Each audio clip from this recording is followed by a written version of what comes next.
नमस्कार दोस्तों, मैं हूं आपका दोस्त प्रदीप चौहान और आप देख रहे हैं आपका अपना चैनल। बात समझनी है तो पूरी सुननी होगी। और दोस्तों, कल राहुल गांधी ने 2 दिन का जो गुजरात का दौरा किया, गुजरात में कल जब कार्यकर्ताओं से बात कर रहे थे तो उन्होंने बहुत सारी बातें कही थी। ज़मीनी कार्यकर्ता का जोश जगाने के लिए जो नेता को कहना चाहिए वो सब बातें उन्होंने कही। लेकिन गुजरात में जब भी जाते हैं राहुल गांधी कोई नया शब्द इस्तेमाल ना करे या फिर कोई नई तरह की बात ना करे, ऐसा हो नहीं सकता। कभी वो याद है आपको, बारात वाले घोड़े और रेस वाले घोड़े का जिक्र किया था। फिर अगली बार गए तो कांग्रेस के अंदर बीजेपी के स्लीपर सेल की बात की। कल भी उन्होंने एक नया जिक्र छेड़ा, उन्होंने घोड़े वाले शब्द पे ही नया शब्द जोड़ा। कहा एक है बारात के घोड़ा, एक होता है रेस का घोड़ा और एक हमारे पास है लंगड़ा घोड़ा। तो अब आप समझ रहे लंगड़े घोड़ा उन्होंने किसको कहा है।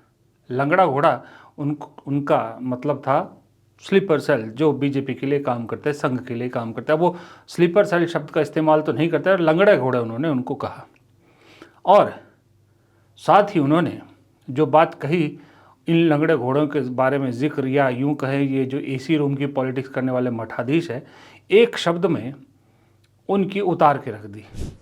किसी ने कहा जब अहमदाबाद से सीनियर नेता आते हैं तो जादू से हर डिस्ट्रिक्ट में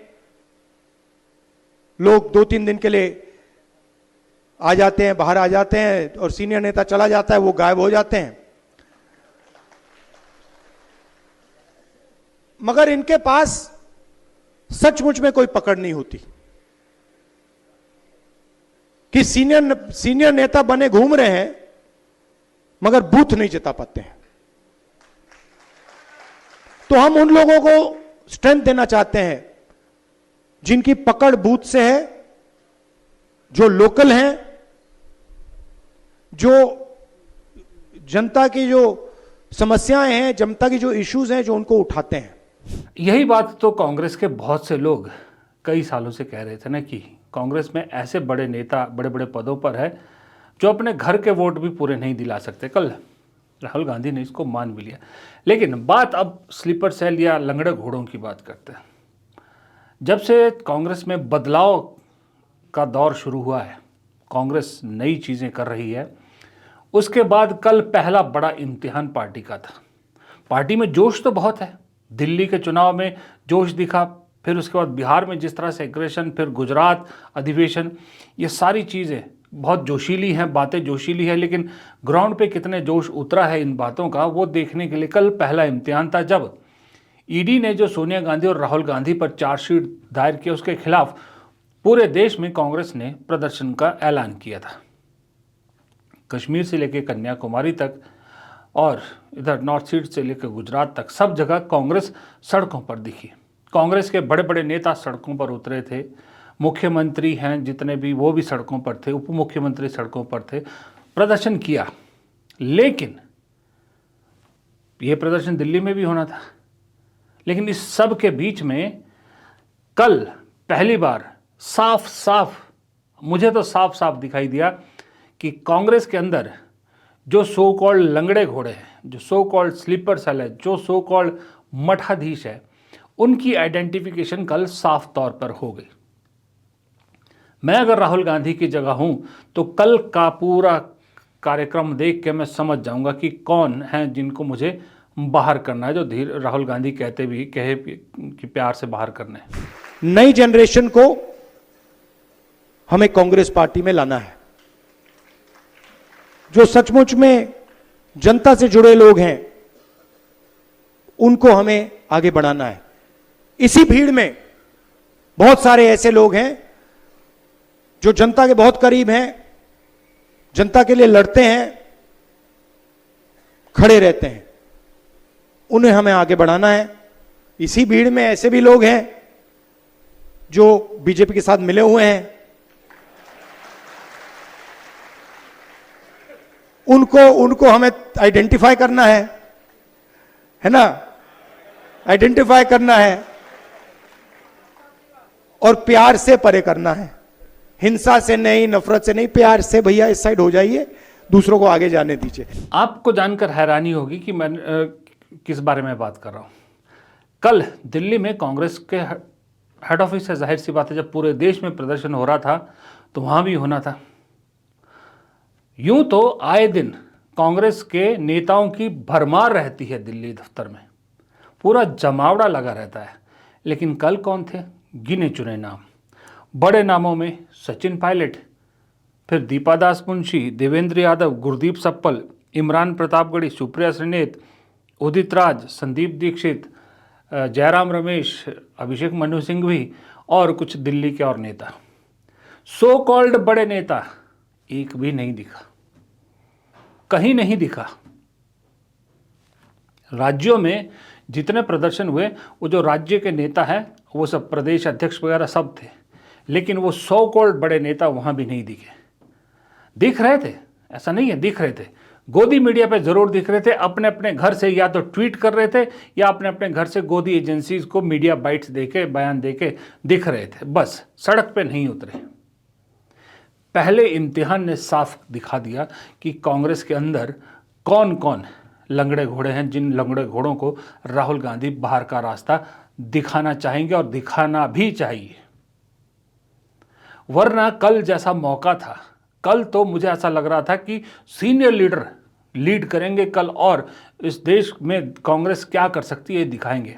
लेकिन सारे सीनियर लीडर एसी रूम में बैठकर आराम से टीवी पे देख के, एक गोदी एजेंसी को बुला के बाइट दे के, या फिर जिनके पास एजेंसी नहीं आई वो ट्वीट करके अपना काम, प्रदर्शन का अपना कोटा पूरा कर रहे थे। ये है कांग्रेस की सबसे बड़ी बीमारियां, ये है कांग्रेस का सबसे बड़ा बोझ।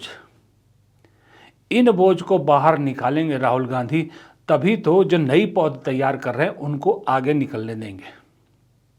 देखिए, जो किसान होता है ना, अब जैसे छोटा मोटा मैं भी बागवान हूँ, जो खरपतवार बच जाती फसल के बाद, जब तक हम उसको नहीं उखाड़ते हैं तब तक नीचे नया बीज जो डालते हैं उससे जो कोंपले फूटती है वो दिख तो जाएंगी आपको, लेकिन ऊपर बड़ी नहीं हो पाएंगी, क्योंकि वो पुराने जो फसल के जो वो बचा हुआ हिस्सा, क्या बोलते हैं उसको, मुझे नहीं मालूम आपके यहाँ पर, वो वहीं पर होगा।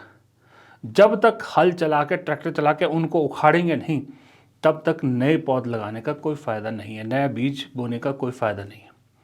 इसलिए राहुल गांधी कह रहे हैं कि हम ज़िला अध्यक्षों को, बूथ अध्यक्षों को, ज़िला कमेटियों को पावरफुल करा रहे हैं, पैसा भी उनके पास रहेगा। यहाँ तक कि चुनाव में किसी विधायक को जो पार्टी सहायता देती है वो भी ज़िला कमेटी, ज़िला जो डीसीसी है उसके थ्रू जाएगा, उसके पास वो पैसा जमा होगा। अच्छी बात है।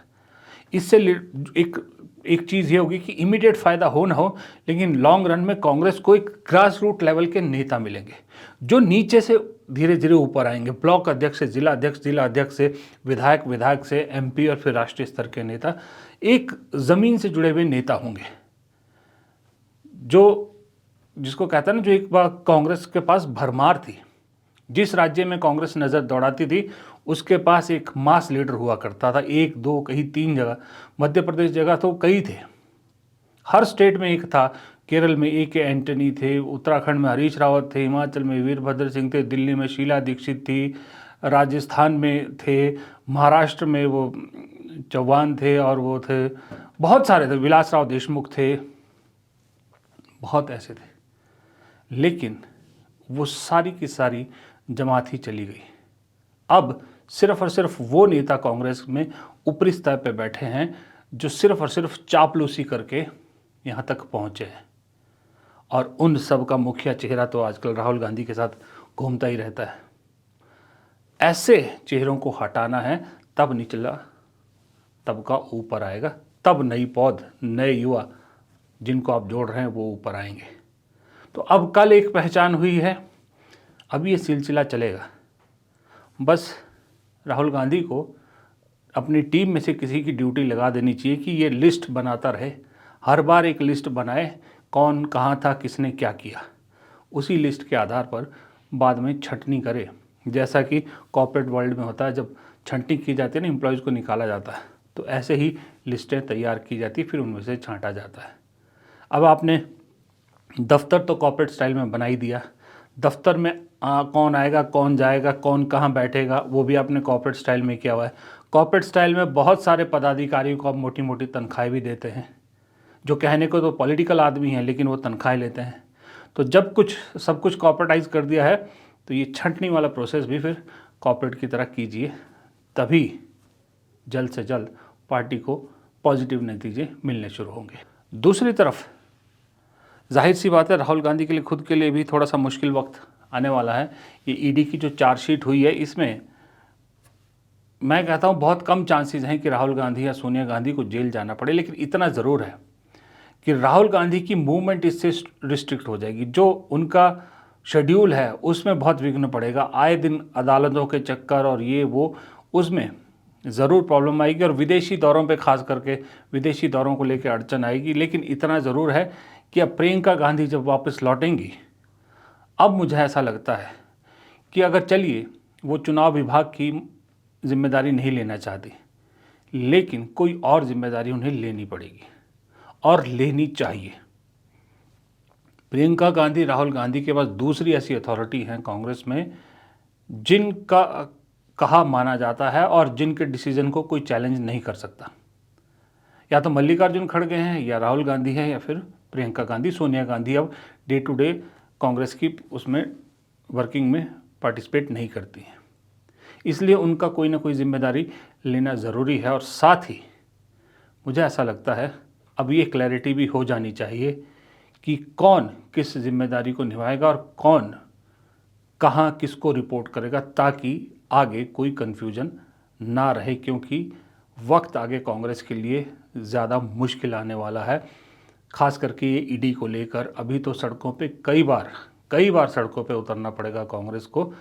वही टेस्टिंग टाइम होता है किसी भी पार्टी का, किसी भी पार्टी के कैडर का, कि कैडर कितना मजबूत है जो सड़क पर आपके लिए बार बार उतरे।